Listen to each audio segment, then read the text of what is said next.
HD, New York Stock Exchange, Home Depot, 10-year candles, 10-year data, monthly candles. And the more I look at most of these charts there on the New York Stock Exchange and even the NASDAQ, there's a prevailing theme there.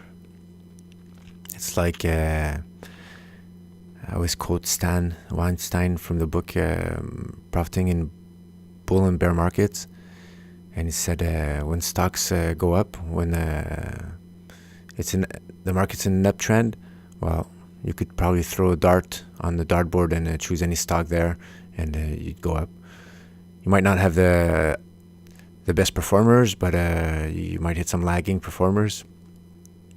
But most of them will be have the same trending direction. And right now, this is a nice uptrend. And what do we have here?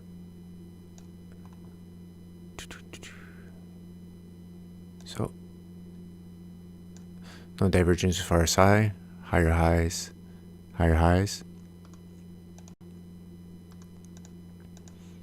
Let me just create some black space here and let me think a little bit.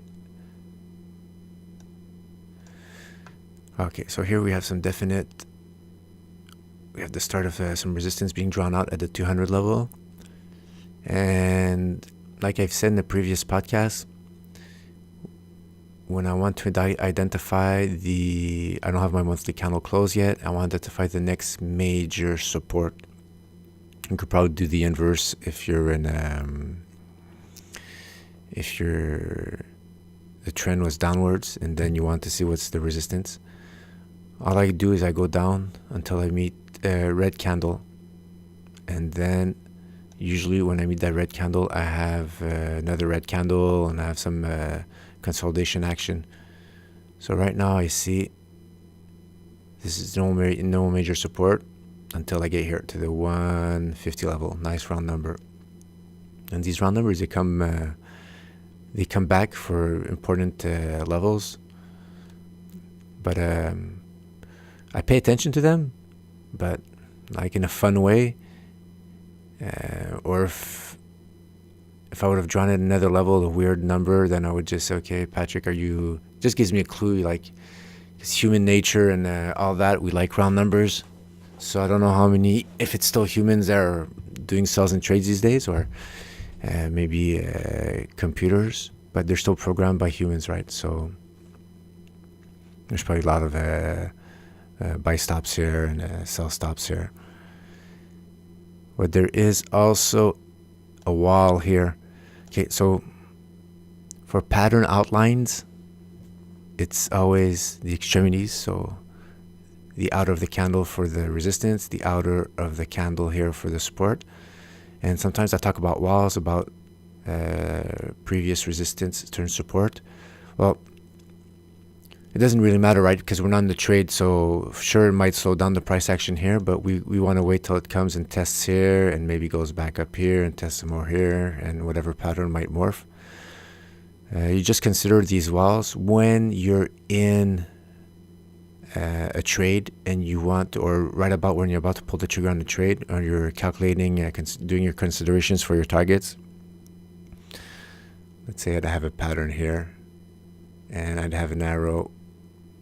My measured move would be top to bottom here, add it to breakdown line, and let's say I would have had a target that would reach down here. Well, I'd have to consider that there's a close by wall, and I might want to cheat and put my stop, my profit limit on the good side of the wall before I hit that congestion. The target's still valid for that classical chart pattern, but I want to increase the probabilities of reaching my targets. I want to be on the right side of these important levels, and this is how I identify that. Reduces my risk to reward, but I increase my success ratio, and that's how I'm trying to play right now. I want to be able to sleep at night. I don't want to come back to the chart to know Did I get faded? Did the price come in here through this congestion, never to reach this, never to test this support, and I just get a revert, either retrace back to my sell stop, or my buy stop in this case, since it's a short, and be in the trade longer than I have to, and then the sideways action for how long, and then it just kind of invalidates the move. All right, remove all those trend lines because it got messy. So I'm gonna use this opportunity to just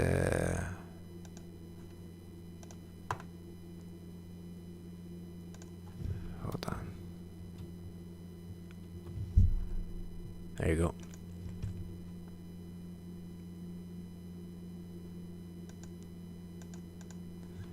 Sorry about that. Okay, put it back here at 150. So that's how I start to envision what's going to happen. And just one possibility. It's like I'm doing this now because there's nothing for me to play on the monthly chart. On the daily, there's probably a small pattern here. We could look at it. But right now, if I look on the monthly candle chart, there's no entry for me at all. There's no chart patterns giving me entry points and exit points, and so I could calculate my risk, my reward. None of that. This is I don't know. I have to coin a word for this, but this is like the filtering stage, selling the alerts, and that's where the work comes in, right? You always have to. You just can't look at stocks where it's breaking out. You have to go through stocks, through charts, and even if there's nothing to see there, do this little exercise and start setting alerts. So the day that it does come back, you're gonna get an alert. If I want to put this alert here, and I said, okay, there's nothing, it's an uptrend, it's on the monthly, there's no consolidation pattern for me to play, then one day I might miss out on an eventual setup here if the price action goes back down here to these levels, but I have no alert set. Well, I just forgot about that stock, right? So I want to see as many charts as possible, so I'm able to choose the A++ setup, and I won't feel stressed that there's not enough charts, not A++ setups, and start compromising on my selection. The more you check, the more charts you check, the more you set alerts, and you'll be ahead of the game when you get triggered. And then you'll be able to see how the chart morphed. And if it looks a different way, and the support finally, it's down here instead, then you draw the lines there and you put an alert there and just move on. So right now for Home Depot, there's no play, but I set these alerts for these bigger moves. And for this target, the bullish target to 250 to be good, I'd like to have a test here, a bounce here, and then a breakout here to this line. Maybe a small consolidation pattern here, and then a breakout.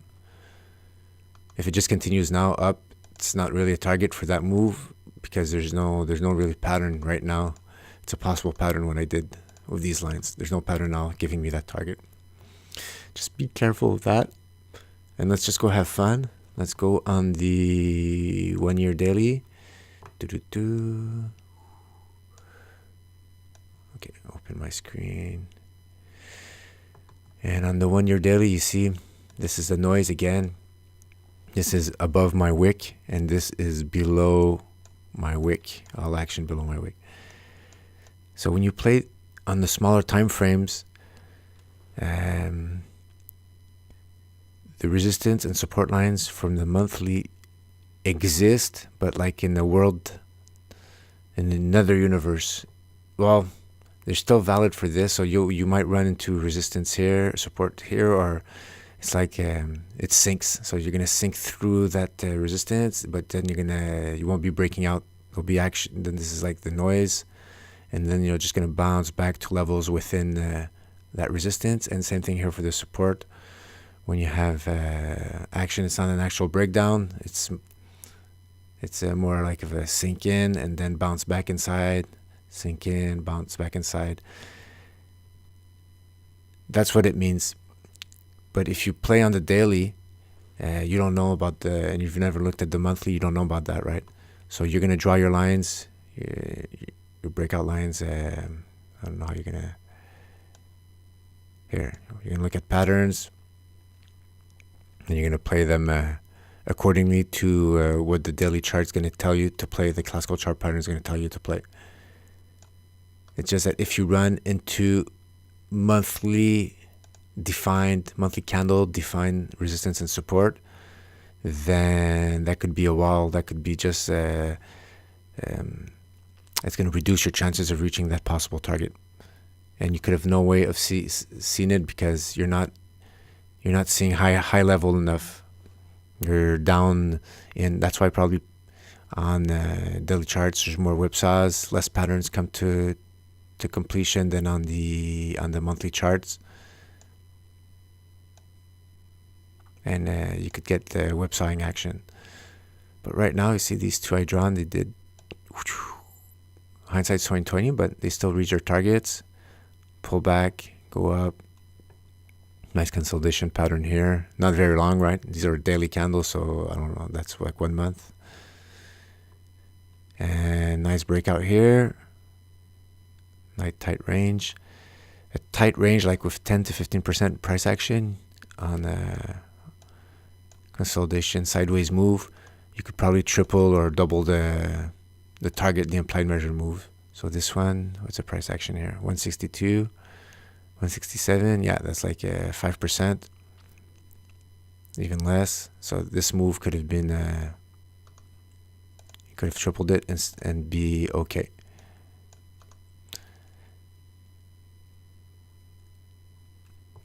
And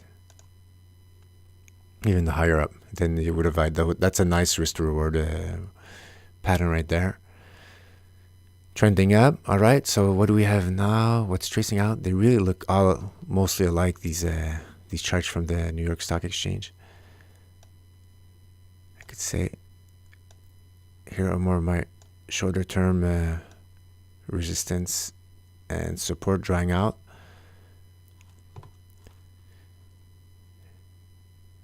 Or on the shorter term, see a lot of noise. These are daily candles. I really don't trust much into those, but just to show you that there's patterns. And if I'd go on the hourly, well, that's like it's like the giants playing on the monthly candles with big trees, and when you go in on these smaller time frames, it's like ants moving around the little twigs there in the bottom of the forest. So you could have one target here, this measured move, giving you a target to the upper boundary. And after that, if this starts working out, then you might have a bigger target. Yeah. Well, I don't know about this candle here, but you could have a bigger target if you want to take the closer. When in doubt, take the closer pattern to the breakout or breakdown. I have more probabilities of reaching that target than a further away pattern that you stretch out over time, giving you a better risk reward but lower probability of reaching that target. And now this target of this move would bring us back to about the 200 level, where it coincides with the monthly breakout line. So you see on the daily, you have multiple patterns to play. One pattern to be upwards move, another bigger encompassed by, it's going to morph into a bigger pattern, and that measured move is going to bring you to the other level here. And after that, you'd probably want, since you know there's a resistance here on the monthly, you probably don't want to play any daily moves going upwards. You'd maybe play daily moves going downwards.